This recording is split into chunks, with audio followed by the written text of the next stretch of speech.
Hello, friends, and welcome back to another episode of Conservation Stories. I'm your host, Tillery Timmons-Sims. Conservation Stories is a podcast that's brought to you by the Sand Hill Area Research Association, which is a mouthful, so we always say Sarah. And I'm excited today because we have John Beusterien with us, and Dr. John he's a professor at Texas Tech and has a passion project that you will find on our website. It's called Lubbock Waters. And I have asked John to come and join us today and give us an update. So first, why don't you start out by giving us a little bit of your background and how you got to Tech and what you do there. Well, thank you very much for having me, Tillery. It's great to be here. Great to talk with you again. Yeah. Great to be able to talk to Sarah. And thank you to Jackalope and the Lubbock Arts Collective, too. Yeah, my name is John Beusterien.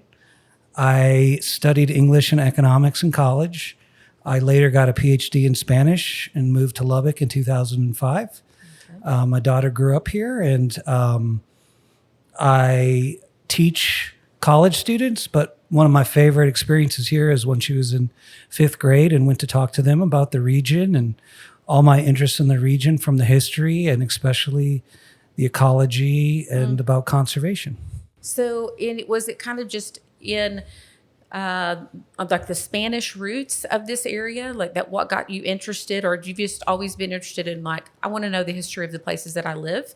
Definitely not. I've always been interested in the places where I live, but I think it was Lubbock that brought me there.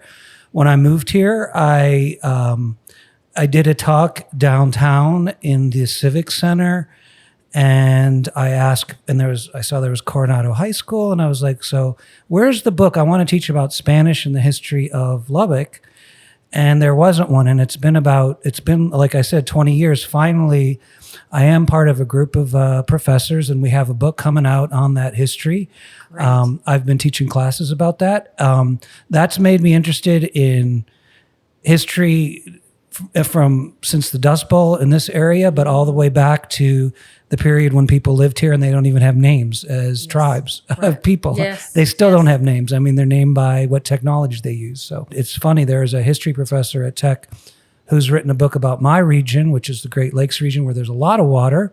And he's telling me all about that history, and I'm now interested in that too. So I've kind of found out in my 20s, I'm a literature professor, but I've kind of finding out that I'm very interested in history too. And I write and research and things related to especially Spanish-speaking cultures, but broadly all kind of human history and now geological and animal history too. Yeah.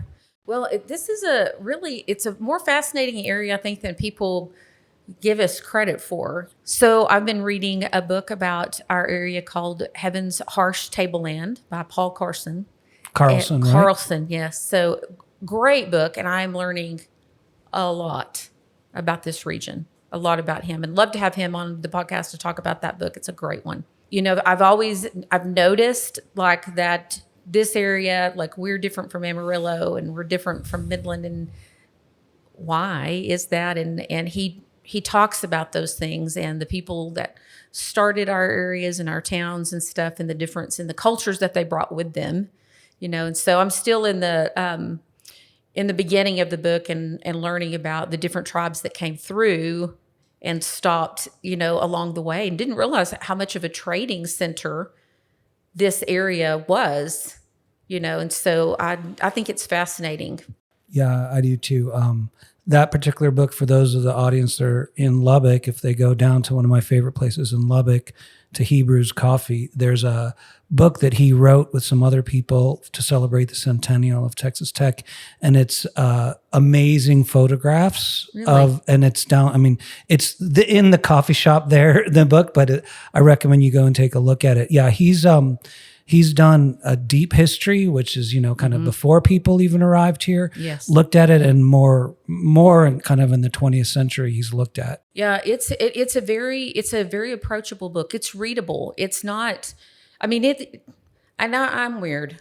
I'm not probably normal, but it is kind of one of those that I will have to make myself put it down, you know, because it's not boring history. It's interesting. He makes it really interesting. He writes really well. Yeah, one of the things I think is fascinating about this area is we kind of came and settled here almost later than anywhere else. Yes. I mean, being only 100 years old, Texas Tech, and the city itself isn't much older than 1925. And but for being one of the latest inhabited places where you have permanent habitation houses, it's the oldest place, or one of the oldest in the Americas, where people have lived continuously. So it's meaning they came here more than 12,000 years ago, have lived on what I call the Llanos Staccato, the Southern High Plains, and they haven't moved. They've moved around because they followed where the water sources were, where the animals were, but they've stayed here. And there's a wonderful woman who's still working here. Her name's Eileen Johnson. She's in charge of the museums and she does archaeology here. She's written, it's a little bit technical, but one of my I see as my jobs is bringing all the great work she's doing about the history of this area, because it's not a written history, but it's an amazing history and of the cultures that lived here, what they were doing. We still don't know anything about it. That's kind of why I like it. It's just a big mystery, but it's fascinating. Yeah. So today's episode is brought to you by Evan Stone with Clear Rock Farm and Ranch, part of the Clear Rock Realty Group in Lubbock, Texas. Evan understands West Texas land, agriculture, and what it takes to buy and sell farms and ranches in our unique region. If you're ready to make your next move, trust someone who knows the lay of the land. Visit Evan at clearrockrealty.com, serving Lubbock and the surrounding communities. Clear Rock Farms and Ranch, your partner on the plains. It's, I grew up in Tillery County, so south of here. Okay. Where there's a lot of the Mound Lake, Ridge Lake. Okay. So, and there's a man in our town, in Brownfield, my hometown, that has an extensive collection of Indian artifacts and is just very knowledgeable, on those kind of things. And I know that I've seen, mammoth bones, and it is such an interesting area. So that's one of my favorite interesting things for people. They think of, if you go out to Lubbock Lake Landmark and you see the big Columbian mammoth there, you think, oh, these are long, before humans, but they were taking tools, the people living here, from the bones and doing things or carving them. And so that's kind of fascinating when you think people living alongside. It's kind of like, okay, yeah, dinosaurs, no, humans weren't around, but around all these amazing extinct animals, they were here. Yeah. Yeah, and that's really cool. One of my first introductions to that is from Louis L'Amour. I don't know if you ever read Louis L'Amour, but he was... Sounds very familiar. Yeah, so he prolific Western writer, but he was a historian. He never wrote about anywhere that he did not go and see and understand the history. Yeah, I think that's so important. And he would, in fact, in the preface of many of his books, he would talk about, flying over the region and the details about the knowledge that he acquired. He was also a poet. He wrote a series called The Sackets. The Sackets? The Sackets. And in the Sackets... is that the family name? That's the family Sackets, name, yeah. So it's multiple generations of them. And in one of them, they encounter a mammoth. Oh, wait. Oh, they're alive then? And they okay. Yes, they encounter, and it's kind of like a mythical, they're so rare at that time that, it was kind of a shock for them all to see this mammoth, So those are great. That's a great series. He's a great author. And that's the thing that I like about him, is that he's, they're historical fictions, but the history that he incorporates is really good. He does a great job. Even people that grow up here or nearby here, they don't know things like the rich animal life. I mean, how many horny toads were going around Lubbock 30 years ago, but just in general, the whole rich ecosystem life. But at the same time, I went earlier this summer with a friend of mine who's got an article in a book about water that I wrote.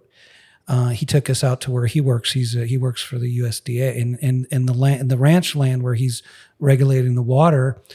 Is people can't go on the ranch. So it was great because my daughter was walking around and finding signs of all these early,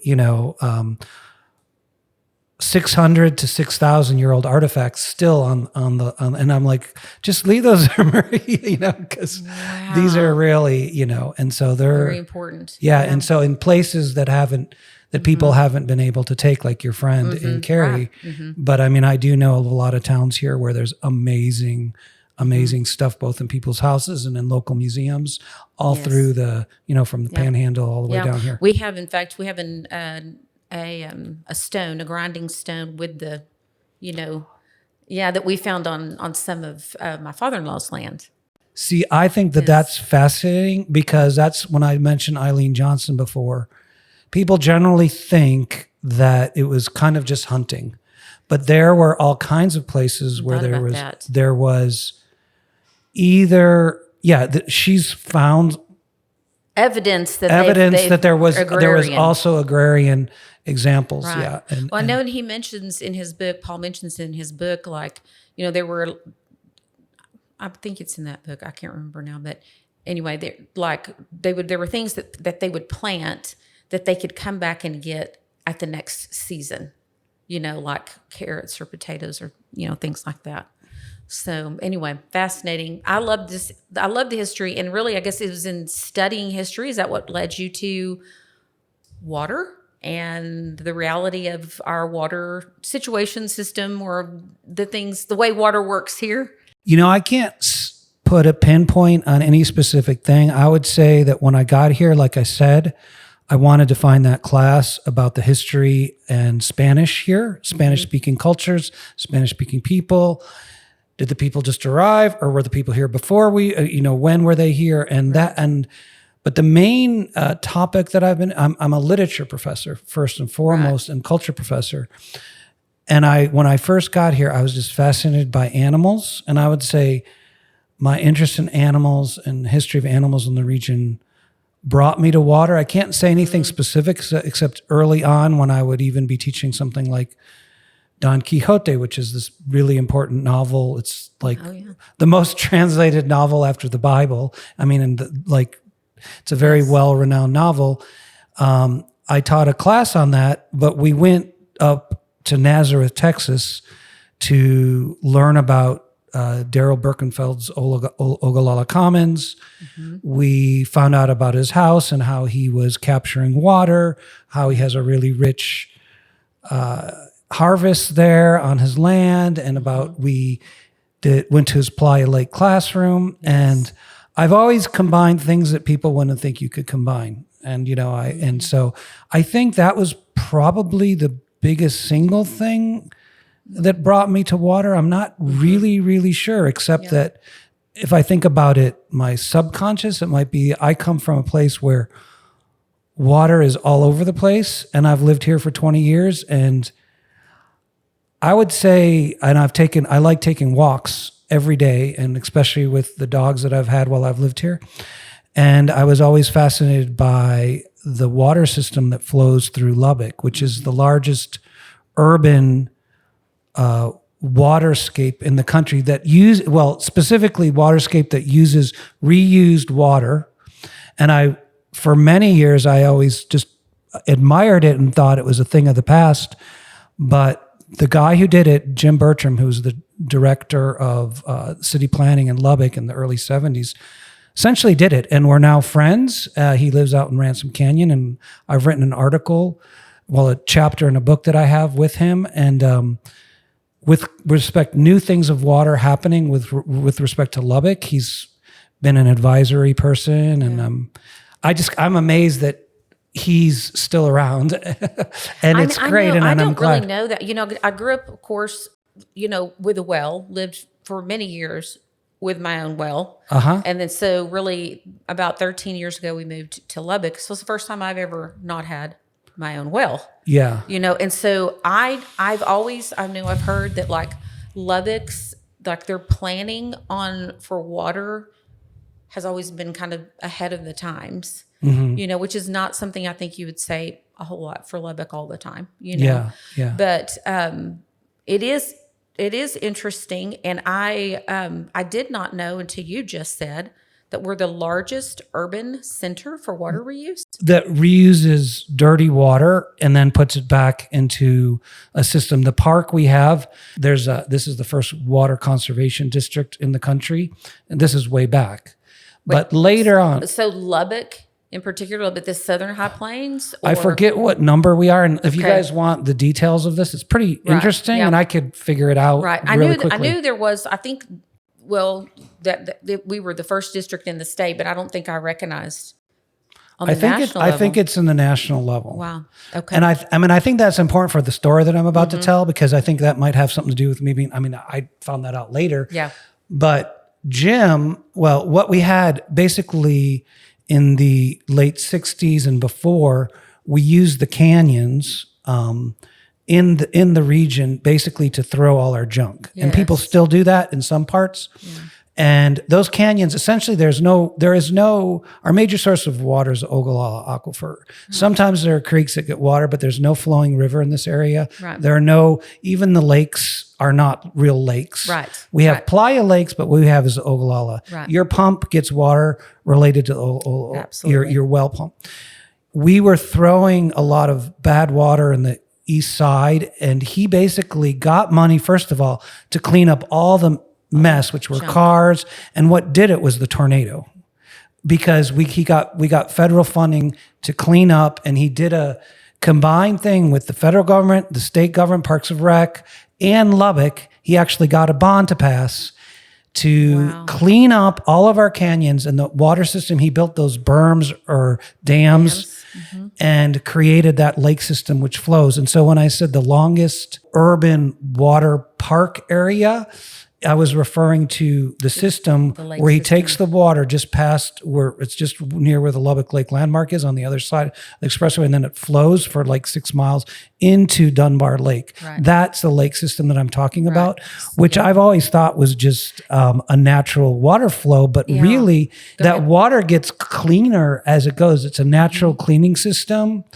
And so that by the end, it's a lot of it's been clean. That's a little bit of me exaggerating, because I've been asking scientists in the area if the water is clean. I think a lot still has to be done. Sure, right. But amazingly, there's a filter system that it's just the flow and the land that helps clean that up. So I've been fascinated by that. And when I found out that the person who actually made that happen is still around, he's a great inspiration for me in terms of me living here. So. Which is one of the last questions I always am asking is, who is someone that you think people should know about? And it's obviously Jim. Yes. And Daryl Birkenfield, of course, too. Yeah.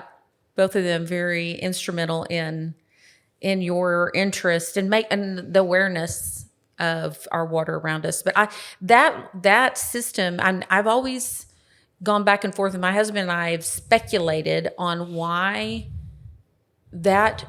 what is to me the most attractive part of Lubbock is that canyon that runs through there. It's, it's the only place where there's some movement on the land, you know what I mean? And there's, there's more trees there and everything. And why it was from the beginning treated like wasteland.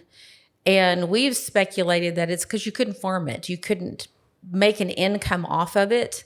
And so, you're not going to throw your trash on some place where you need to farm. And so that's kind of our speculation. And I think that I'm hoping as we move on through the decades that that land in there becomes more important to us, and we begin to utilize it better than we have. That park system to me is one of our best features, and it'd be great to see it be more utilized. Mm-hmm. Yeah, it was built as a recreation area.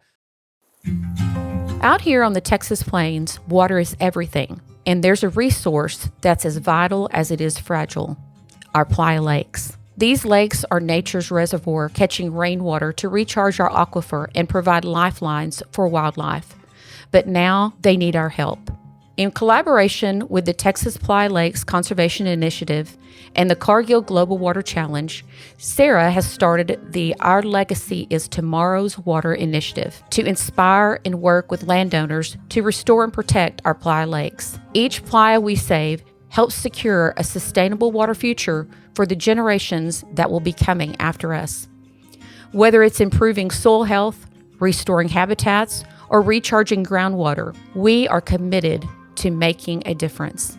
Together, we can build a legacy that we can all be proud of. To learn how you can join in, visit the Ply Lakes Restoration Initiative page on the Sarah website. Let's keep Texas water flowing strong for the future. Visit sarah-conservation.com. I should, just to introduce a bit of tension. In the 70s, the Lubbock Avalanche Journal published a lot of arguments on why that shouldn't happen. And they mainly came from Eileen Johnson, who's been working for 50 years, because underneath all that, talking about, people who have lived here much longer. It's where those people live for the past more than 12,000 years. So it's all underwater, and it's also where the animals came and lived. And so there is so much history underneath that, which should be looked at. And there are people that I know who think it's a disgrace that we never properly got that information before we covered it up. Yeah. On the other hand, it is, for me, I agree with you. It's a beautiful area, but I would emphasize that it's artificial, and that we need to think about that in terms of what we think is natural beauty. But I think a lot has to be done with that history behind it, but also making that a much better utilized place. And my main goal that I have is this Lubbock Waters, which is this museum. Which is really why we're here to talk about. We haven't even got to yet, but I'm excited to talk about that. which in a way, just to get, it kind of tries to celebrate both of those.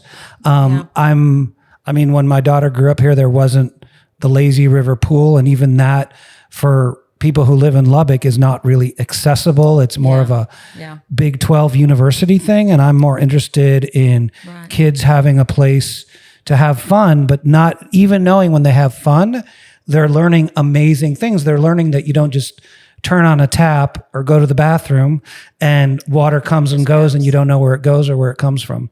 And so that's kind of part of the whole dream that I have, which is, I've been working on that for about 5 or 6 years. I created Lubbock Waters website before I even had done an international conference about it. Now I'm making movement forward about having exhibits and things like that. So and for people that don't know, we have a page on our website dedicated to that project, Lubbock Waters, and because we met, 2023, I think it's was the first and only time really that we met in person. We've spoken over the phone, But I was super intrigued because I didn't know anything about what you were doing or what you were thinking about, and so kind of what do you envision out there in terms of a museum, and do you have an idea of can you talk about maybe where it would be located, and is it you're talking about something that's in addition to something that's already out there, or what's your dream for that? A place where kids can go and have fun in water, with water, using water, and they kind of walk away knowing more about the ecosystem of that region and conservation. When I take walks, there's near Aslan Park, there is an area where there's an old trestle where the city's done some things with water there.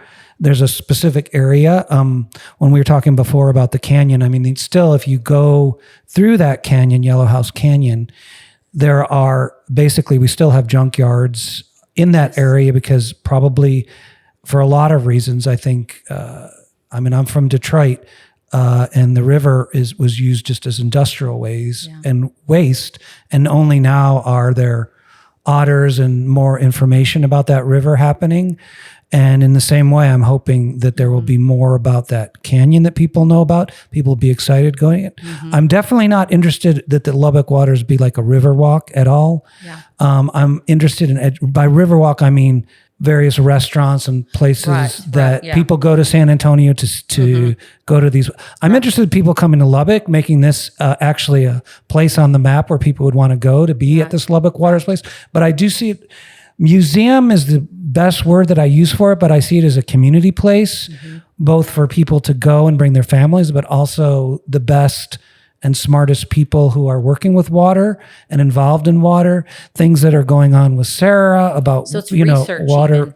I see that as having a research arm, as many places, so there's like a lot of, important libraries across the world where people can go and research. But then there's also part of those libraries where they're doing something very specific, and there's a group of people doing really smart things. I would like to see really smart people doing the most innovative things with water. I mean, just to talk about what my dream is. That the water, and I brought, when I had that conference, I brought people in from Arizona where, the water, where it's even more arid, but the water is getting even cleaner and reused quicker. It's going to be happening really soon. And I'm interested in that this place be a kind of non-profit place where even companies or whoever is doing something, city government or West Texas, where they come and have information. One of the things I've heard people say is they don't like to go there because they don't feel safe. And and I can understand that. I personally have my husband and I walk there. That's, if I'm going to go choose to walk somewhere, that's where I'm going to choose to go. But when you say there, which part of the lake system? Canyon, the whole lake system. There are some bike routes too. You can let people go. Exactly. Yeah. So it's made to walk.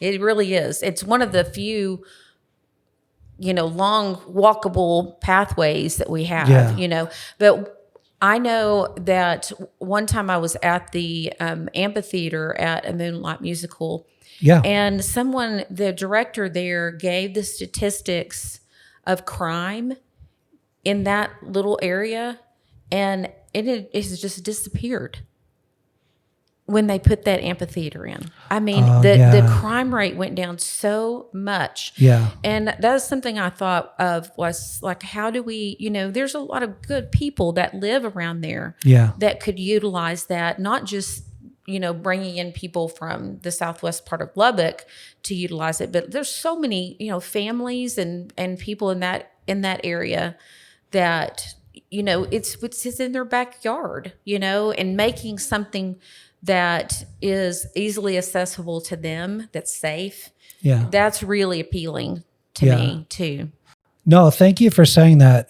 The way I teach, I've always for the last 20 years, not just now, have wanted to teach my classes in a way where, now it would be in terms of AI doesn't matter. You can use AI, but that's not the point of my class. Or before it was internet or virtual class, doesn't matter. What does that mean? It means as part of my classes, we will all go to these spaces and take a walk. So one of my last times I went with my class out to this, what I call Lubbock Waters, which were my dream. It's the specific location that I'm thinking of along the Jim Bertram lake system. I brought my student, and one of my students goes, "This is not where you go in Lubbock. You go to the mall. That's where I went growing up." She grew up in Lubbock. Right. And but she was impressed by it, and very surprised by it, because it's also, when you talk about, trees, there are no trees that naturally grow here, but they do grow along the system and that sort of thing. Right. So, and shade and lots of other things. But you're right. I do think, and this is, I don't know how to say this there's still sometimes master gardener groups or people like that will go and clean up, but in general, there's a lot of trash, but then and there's also a side of urban life where along the areas that I'm interested in going that are not, you can tell people have been sleeping there or doing whatever there. They shouldn't, you wouldn't want to just send your kids to go, or my wife wouldn't want to just take a walk there by herself or whatever. Yeah. Right. But I think that, reclaiming those areas and, finding ways for the people that are there to maybe utilize other programs or places that are provided for them by the city to go. And then the more we outnumber, the good people are outnumbering the people that might cause trouble. I think the better off. And they're not going to go if there's nothing for them to do with their kids. There's no reason for them to be there. I mean, I should say, just to be very clear, that this is, even though it was a while ago that we talked, this kind of vision is a very slow thing. I mean, if in 10 years, if ground has been, the shovel has been taken and this is starting to happen, I would be very happy. I mean, but since we've talked, it has moved along, which I'm very happy about. That's great. That's great. You've got because that's a part of it. I mean, and nothing happens without money. Yeah. It just doesn't. And, finding people that you can connect to that have that same vision to make people aware of the potential for that. And some of that may be, good data for you, maybe looking at what's happened with the Moonlight musical and, for sure. Like, hey, all that this is what we see Yeah. and know that can happen here. Yeah. Yeah. So I think I love it. I've loved the idea from the beginning.